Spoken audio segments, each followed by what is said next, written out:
the Sports Renegades podcast on SportstownChicago.com.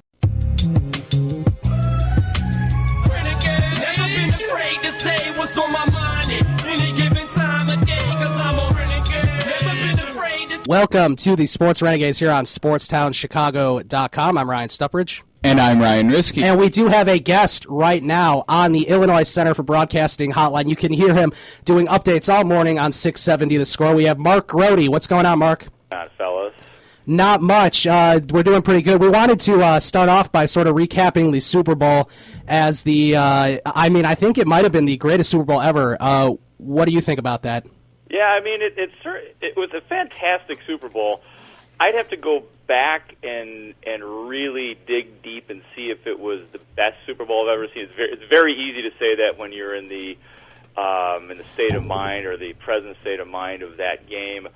Obviously, the ending, there haven't been too many games that had as exciting or as compelling of endings as that. And really, unless you got a dog in the race, really that's all you're looking for is a Super Bowl that stays close, that stays compelling from the beginning of the game to the end of the game. And that's exactly what the Super Bowl did. What did you think about Pete Carroll's decision to throw the ball from the 1 yard line on that final play? Well, here's what I said about it from the beginning. It was the correct call is to hand the ball off to Marshawn Lynch. There's no doubt about it. That if you're taking a test and you got your little Scantron, the answer is Marshawn Lynch.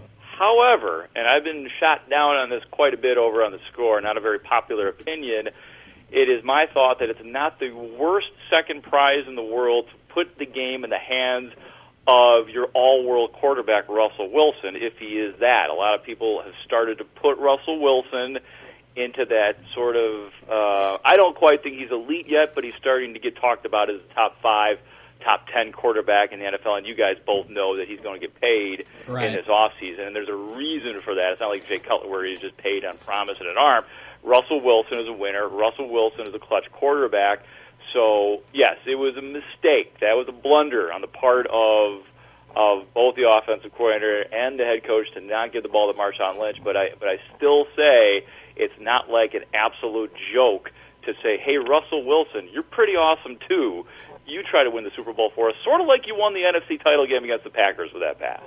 And, of course, a lot of people have been talking about New England now that they've won their 4th Super Bowl. You know, a lot of people say, well, the combination of Tom Brady and Bill Belichick, you know, it could be the greatest quarterback-coach combination of all time. Do you think that could be do you think that that's the best combination of all time, or is there a better one in NFL history? You know, it's becoming pretty hard to deny that. I mean, this was the one. You know, I mean, I think that there was still some debate. I mean, I think this moves Tom Brady kind of in that 90 to 95% territory where the argument is getting really hard to be made for, you know, like a Bill Walsh and Joe Montana combination. And the amazing part to me about what those two have done together is that for the most part, you have not seen superstar offensive weapons other than Tom Brady on the offensive side of the ball. I mean, you guys can help me out here, but I would say that that Randy Moss and Rob Gronkowski are the two guys that I can think of in this era of Patriots football with Belichick and Brady that have been the standout star wide receivers. There's been some really good wide receivers, don't get me wrong, but they're the only 2 stars. And then running backs are hard to think of, too, when it comes to the Patriots as well. I mean, and they know how to run an offensive system. So I think it's getting pretty hard to deny those two as indeed the best combination of quarterback and head coach. Now, going back to the Russell Wilson comments about how he's starting to become elite, let's say you put Russell Wilson on a team like the Bears. How do you think that people would measure his greatness if he wasn't on a team with as strong of a defense or as much of a power running game? Yeah, that's a good question, but you have to wonder how that would change the dynamic and how much of how the Bears have, quote-unquote, failed is because of Jay Cutler. And, you know, when you watch Russell Wilson quarterback, and I realize he does have the benefit of Marshawn Lynch, but the Bears do have the benefit of Matt Forte, who's considered a top 10 running back in the NFL, too. And I realize they're totally and completely different types of runners.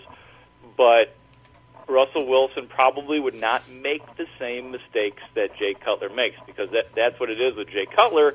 It's that once or twice a game where you're like, no, don't make that pass, and you are literally putting your palm on your forehead because everyone sitting in the stands, everyone watching on TV can say, no, you should not have made that pass. Like the first interception that Tom Brady threw in the Super Bowl, you guys remember that one? Yeah. That, to me, that was like, that's Jay Cutler right there. That's what Jay Cutler does. You drive the team down there, and then you make this stupid blind pass where you're attempting to improvise, and you throw a pick. I don't think that Russell Wilson would have made those kind of mistakes. Now, would the Bears have been as good with Russell Wilson and gone to the Super Bowl? Probably not, and that does stem with the defense.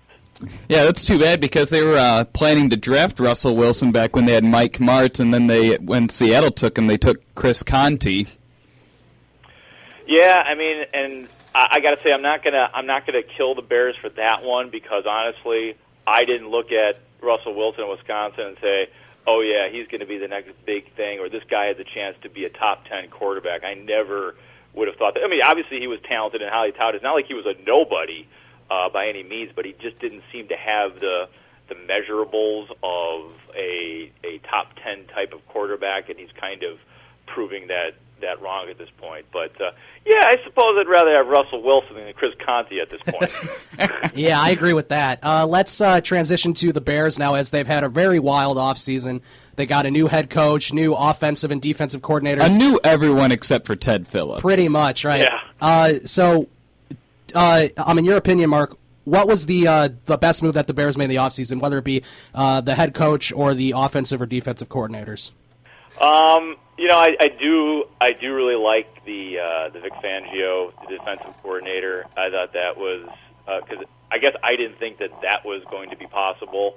And after the last 2 years of Mel Tucker, but just kind of being clueless and just seeing what I think to be a clueless defense, and sometimes you look at a coordinator and you say, well, it's really the talent. I still don't think that the talent on the Bears defense is atrocious. I'm not saying it's all world. I'm not saying it should be a top 5 defense. But when I look at that defense, player for player, it does not seem atrocious in terms of the talent. So I would say him. The John Fox thing, of course, was a pleasant surprise. I don't look at John Fox and say, okay, this is like one of the great coaches of all time. I think that the bar had been set so low, and it got to be such a mess with Mark Trestman that just having a professional, we're all Bears fans, and everybody is totally and completely on board with a guy who at least knows what he's doing. Whether or not he'll be effective with the Bears, that's still up for grabs. I'm not necessarily doing jumping jacks because John Fox is here, but I do know you have a competent NFL head coach.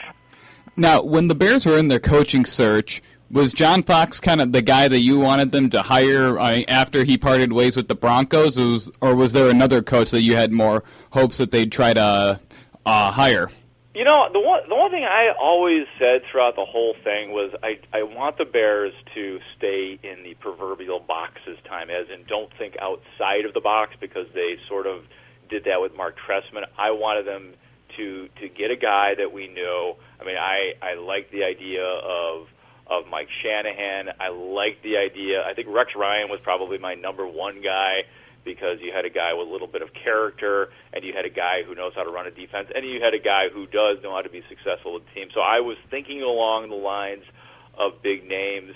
And then when you started to hear some of the names that were being considered, I was like, oh, man, here we go again. It's going to be untested guys. Again, the Bears are going to follow in their tradition of bringing in head coaches that have never been head coaches before.